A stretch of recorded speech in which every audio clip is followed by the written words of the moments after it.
வாக்வாதினி education YouTube சேனலில் நம்ம இன்னைக்கு 10ஆம் வகுப்பு தமிழ் இயல் 1ல் உள்ள முக்கியமான சிறுவினாக்களை பார்க்கலாம் வாங்க. இந்த சிறுவினாக்கள் முந்தைய தேர்வில் அடிக்கடி கேட்கப்பட்ட வினாக்களாகும்.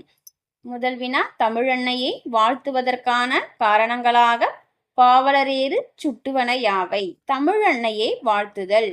தமிழன்னையை எப்படிலாம் பாவலரேறு வாழ்த்துறாரு? தமிழ் அன்னை அன்னை மொழியானவள், தமிழ் அன்னை நமக்கு தாய்மொழியானவள் அப்படின்னு சொல்றாரு. அழகாய் அமைந்த செழுந்தமிழானவள், ஒரு செம்மையான மொழியை போன்றவள் அப்படின்னு சொல்றாரு. பழமைக்கு பழமையாய் தோன்றிய நறுங்கனி, பழமைக்கும் பழமையாக தோன்றிய ஒரு நறுங்கனியை போன்றவள் அப்படின்னு சொல்றாரு. கடல் கொண்ட குமரி கண்டத்தில் நிலைத்து அரசாண்ட மண்ணுலக பேரரசானவள், கடல் கொண்ட இந்த குமரி கண்டத்தில் தோன்றி நிலைத்து அரசாண்ட ஒரு மண்ணுலகத்தினோட பேரரசானவள் அப்படின்னு சொல்றாரு.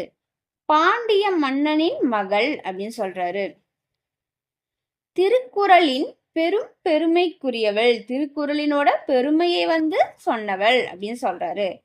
14 மேற்கணக்கும் 14 கீழ்கணக்கும் நிலைத்த சிலப்பதிகாரமும் அழகான மணிமேகலையும் கொண்டவள். தமிழ்ல என்னெல்லாம் கொடுத்துருக்காங்களாம்? தமிழன்னை 14 மேற்கணக்கு நூல்கள், 14 கீழ்கணக்கு, சிலப்பதிகாரம், மணிமேகலை போன்ற அழகான நூல்களை கொடுத்தவள் அப்படின்னு சொல்றாரு.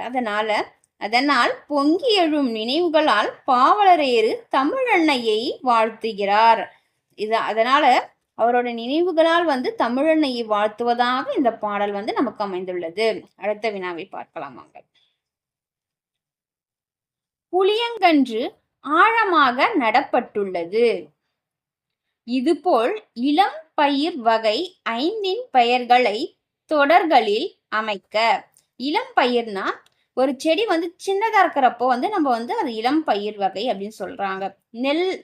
நெல்லை சின்னதா இருக்க சொல்ல நெல் நாற்று அப்படின்னு சொல்றாங்க. புளிய மரத்தை புளியங்கன்று, வாழை மரத்தை வாழை குருத்தை, தென்னை மரத்தை தென்னம்பிள்ளை, பனை மரத்தை பனை வடலி அப்படின்னு சொல்லுவோம்.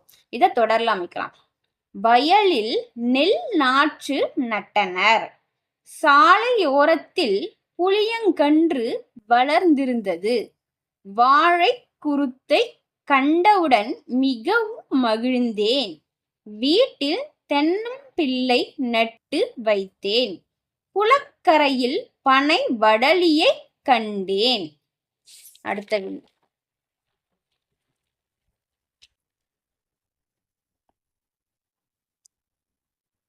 தமிழகனார் தமிழையும் கடலையும் இரட்டுற மொழியும் பாங்கினை விளக்குக. தமிழழகனார் தமிழையும் கடலையும் எவ்வாறு ஒப்பிட்டு சொல்றாருன்னு பார்க்கலாம். முதல்ல பாடல் வரிகள். தமிழ் கடல். முத்தமிழ தமிழோடும் கடலோடும் ஃபர்ஸ்ட் ஒப்பிட்டு இருக்காரு. தமிழானது இயல் இசை நாடகம் என முத்தமிழாய் வளர்ந்தது. தமிழ் இயல் இசை நாடகம் என முத்தமிழாய் வளர்ந்ததுன்னு சொல்றாரு. கடல்ல நம்ம என்ன தருதான்? கடல் முத்தினையும் அமிழ்தனையும் தருகிறது. கடல் என்ன கொடுக்குது நமக்கு? முத்தினையும் அமிழ்தனையும் தருகிறது. நெக்ஸ்ட் முச்சங்கம்.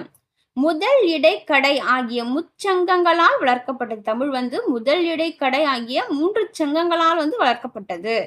கடல் நமக்கு என்ன தருது? வெண்சங்கு, வெண்சங்கு, சலஞ்சலம், சலஞ்சலம், பாஞ்சசன்யம், பாஞ்சசன்யம் ஆகிய 3 வகையான சங்குகளை தருகிறது.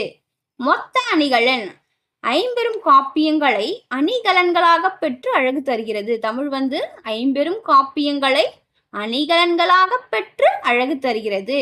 கடல் மிகுதியான வணிக கப்பல்கள் செல்லும்படி வழி தருகிறது. வணிக கப்பல்கள் செல்றதுக்கு வழி தருது கடல். கடல் மிகுதியான வணிக கப்பல்கள் செல்லும்படி வழி தருகிறது. அடுத்தது சங்கத்தவர் காக்க. சங்க பலகையில் அமர்ந்திருந்த சங்க புலவர்களால் காக்கப்பட்ட தமிழ் யாரால காக்கப்பட்டதுன்னா சங்க புலவர்களால் காக்கப்பட்டதான் தமிழ். கடல் யாரால காப்பாத்துறாங்கன்னா தன் அலைகளால் சங்கினை தடுத்து நிறுத்தி காக்கிறது. கடல் அதோட அலைகளால் சங்கினை தடுத்து நிறுத்தி காக்கிறது. இந்த வீடியோ உங்களுக்கு பிடித்திருந்தா லைக் பண்ணுங்க, ஷேர் பண்ணுங்க, வாக்வாதினி எஜுகேஷன் சேனலை சப்ஸ்கிரைப் பண்ணுங்க. நன்றி.